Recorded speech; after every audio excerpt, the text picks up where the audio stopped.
Hi, this is Chad Kimball's video course. Today we're going to continue our study on middle game strategies, Lesson 2.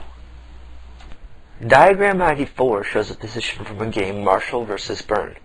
Strong in the knowledge that the black-queen side pieces are not developed and can only with difficulty be of assistance in the defense of the king's side because of their limited mobility, white takes advantage of the weakness created by the advance of the black king's knight pawn to his third, and initiates an immediate assault on the king's stronghold.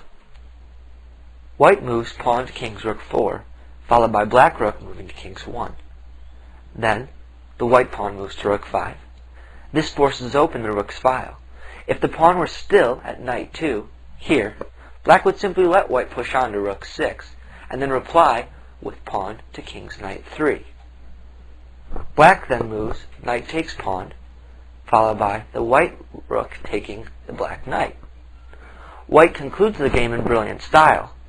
Black's wrong development has given a welcome opportunity for sacrificial combinations. Now the king's bishop has an open diagonal, the pawn position is broken, and white's queen and rook have no difficulty in using the rook's file for a deadly attack. Black moves pawn takes rook, followed by the white bishop taking the black pawn, putting the black king in check. Black king takes white bishop, knight to knight 5, putting the black king in check again. Now the white king has two options, either to move to knight 3 or knight 1. Let's first take a look at what happens when he moves to knight 1. Black king to knight 1, then white queen takes black pawn, knight to bishop 3, queen takes pawn, putting the black king in check, black king to rook 1, and then on the next move, castles, etc. Now let's take a look at what would have happened if the king would have moved to knight 3 rather than knight 1.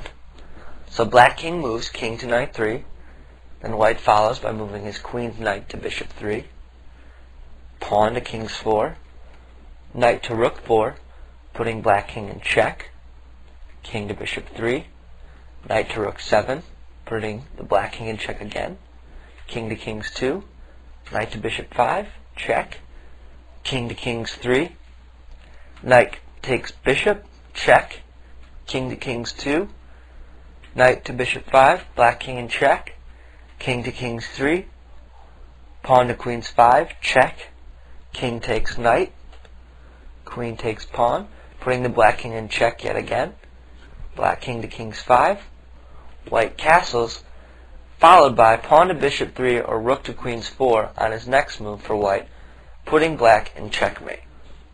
In cases where both sides have already castled on the same wing, and the opponent has weakened his position by pushing on one of the pawns of that wing, it is seldom advisable to start an attack with the advance of one of the pawns in front of the king, as the latter's position would be weakened. An attack of this kind is only justified if there is a prospect of concentrating with all speed a superior force before the opponent has time for a counterattack. King's rook pawn would not be a suitable plan of attack for white, as his rook is no longer on the rook's file, nor could it be brought back in time. In this case, white must endeavor to take advantage of the weaknesses at black's king's bishop 3 here and king's rook 3 here, produced by his move pawn to king's knight 3. And this will be the mode of operation, queen to queen's 2, followed by bishop to rook 6 here, forcing the exchange of black's valuable king's bishop.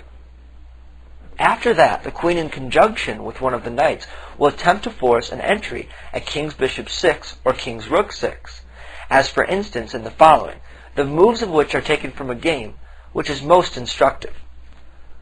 White first moves queen to queen's 2.